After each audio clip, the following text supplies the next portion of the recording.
She'd have won! She'd have won! Has won it! He rounded the goalkeeper!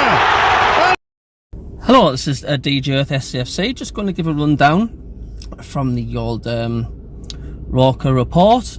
Talking tactics, how did Tony Mowbray's game plan work to perfection against Norwich?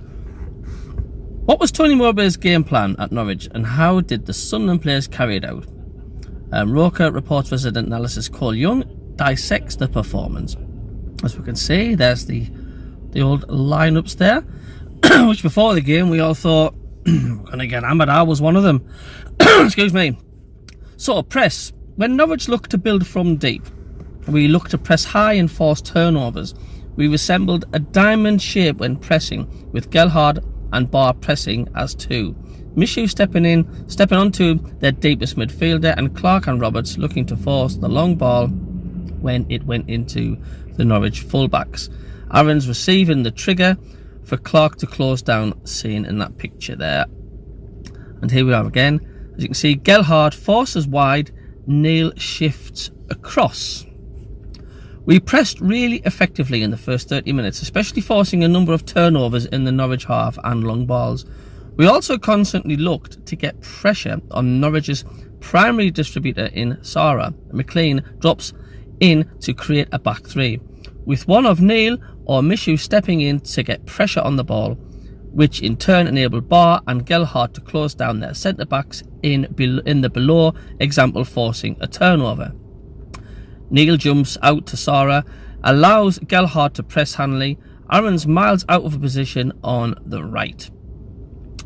Mid-block, when Norwich were in a settled possession, we had a clear plan to nullify their patterns of attack. In possession, Norwich move a lot of players inside and between the lines, typically a 3-1 shape, with both full-backs essentially playing as wingers.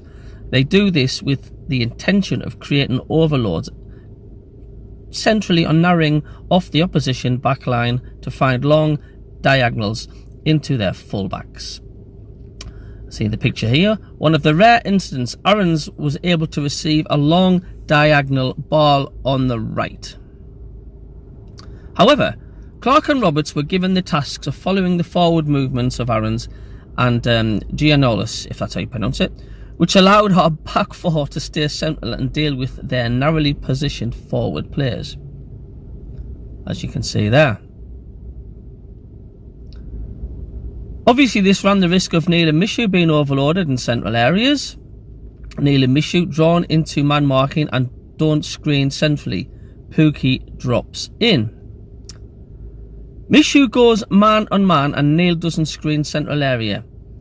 It are able to receive on half turn. However, generally, we were able to restrict Norwich from finding players between our midfield and defensive line, with Barr also dropping in towards the end of the half to further congest central areas. Back four narrow, Neil and Michu supporting near side and Barr dropping in on the left.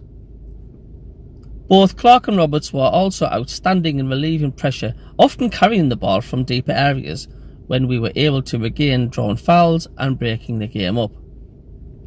And here's some of the stats here. Ball progression distances. If you want to pause the video and just have a look at that. In possession, Norwich played with a diamond out of possession, which was incredibly disorganised and left massive gaps all across the pitch.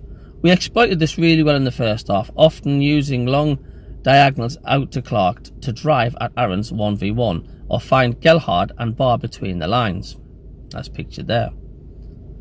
Our goal came from one of these situations, with Gelhardt dropping into the areas of space in front of their defensive line before Barr fired a brilliant reversed finish into the bottom corner.